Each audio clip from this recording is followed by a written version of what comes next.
Good morning student, B Ed first year. आपका subject है financial accounting. अब फाइनेंशियल अकाउंटिंग के अंदर जो आपका टॉपिक है लास्ट व्याख्यान विधि का, वो है लिमिटेशंस। हमारे जो भी हम किसी भी विधि के माध्यम से शिक्षण करवाते हैं तो उसमें कुछ दोष भी पाए जाते हैं। जैसे कई बार अभी वर्तमान में व्याख्या विधि को वैलिड नहीं बताया गया है। अभी प्रयोगात्मक विधि मान लो, या करके सीखने पर बल दिया गया है, या फिर चाइल्ड सेंट्रल माना गया है। तो इसलिए इसके कुछ दोष भी हमें देखने को मिलते हैं। लेकिन हाँ, किसी चीज को स्पष्ट रूप से समझाने के लिए हम कौन सी विधि ही उपयुक्त मानी जाती है? अभी भी व्याख्या विधि। या किसी विषय वस्तु के स्पष्टीकरण के लिए भी कौन सी विधि, स्पष्टीकरण के साथ साथ सारांश के लिए भी कौन सी विधि उपयुक्त मानी जाती है? व्याख्यान विधि। तो इसके कुछ गुण है तो कुछ हमें दोष देखने को मिलते हैं। तो व्याख्यान विधि के कौन कौन से दोष है? तो पहला नंबर पे आता है,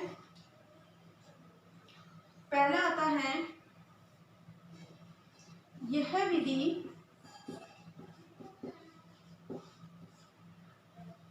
छात्रों में निष्क्रियता पैदा करती है।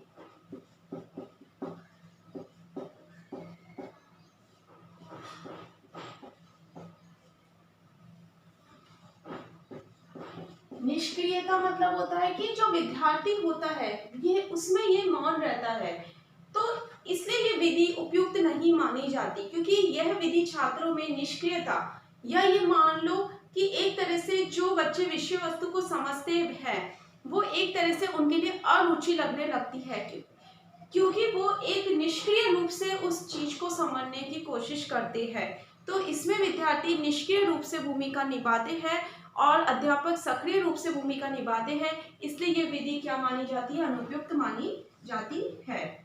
फिर सेकंड नंबर, व्याख्यान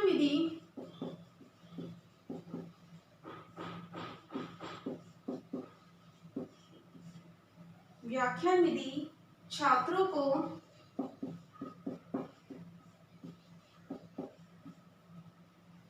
अस्थायी ज्ञान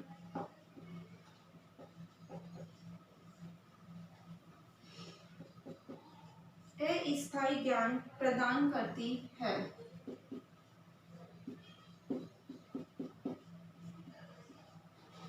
क्यों?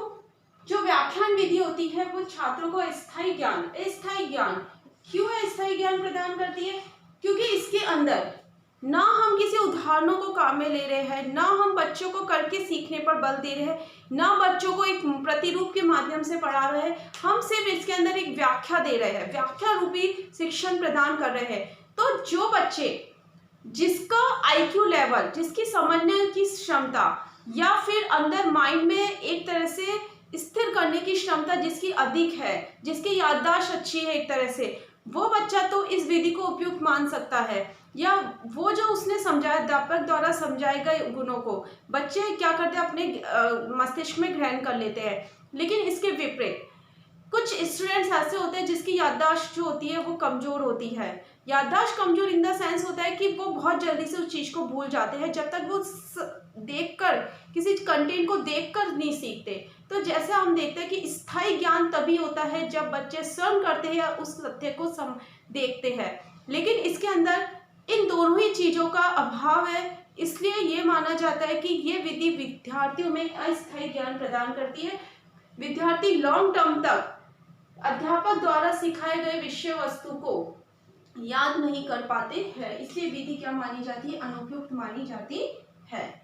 फिर नेक्स्ट आता है, व्याख्यान सुनने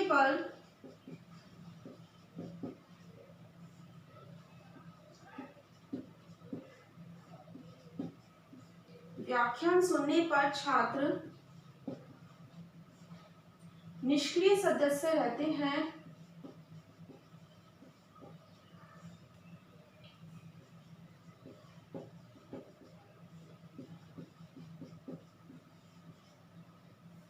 परंतु क्रिया का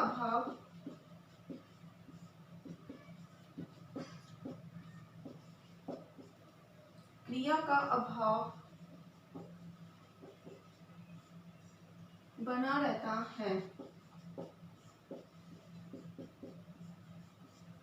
व्याख्यान सुनने पर छात्र निष्क्रिय सदस्य रहते हैं क्योंकि वो मौखिक रूप से ग्रहण करते हैं, मौन रहते हैं, परंतु क्रिया का अभाव बना रहता है।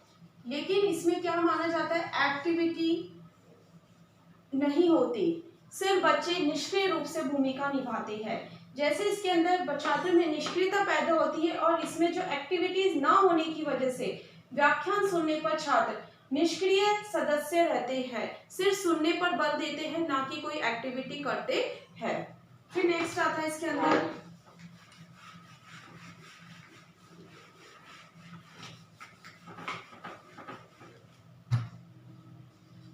फोर्थ नंबर, व्याख्यान एक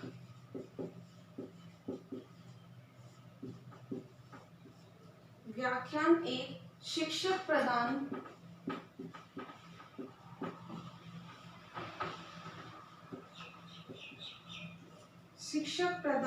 विधि होती है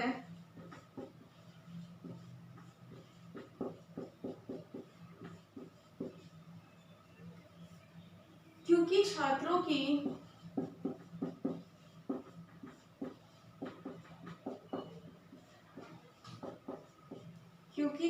की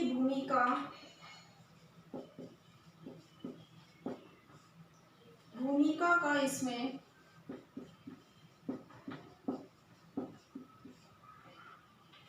अभाव होता है।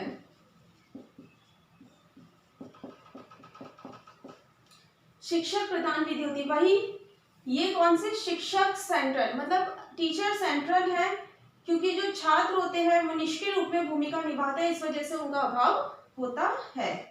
फिर नेक्स्ट होता है व्याख्यान पद्धति में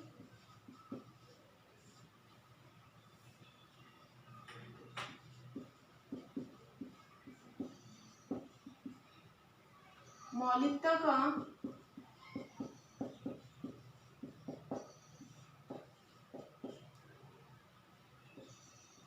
पूर्ण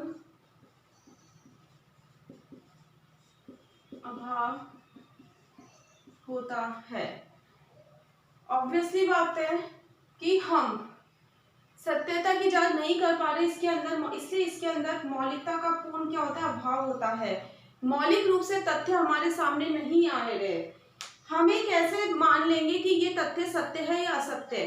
तो इसलिए हम कह सकते हैं कि हम सिर्फ सुन रहे हैं और अध्यापक द्वारा वो स्पष्टीकरण हो रहा है, तो उसके माध्यम से हम ये सिद्ध नहीं कर सकते कि ये तथ्य सही है या नहीं है।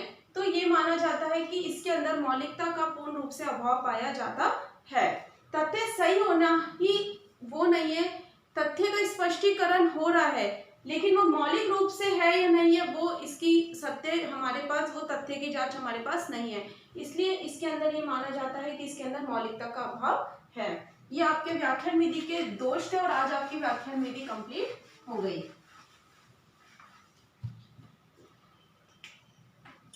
आपका होमवर्क है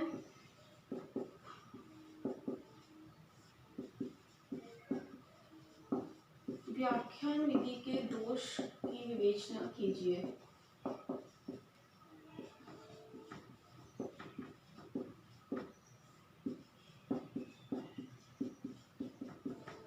व्याख्यान विधि के दोष की विवेचना कीजिए, घर पे ये सुरक्षित रहिए। Thank you.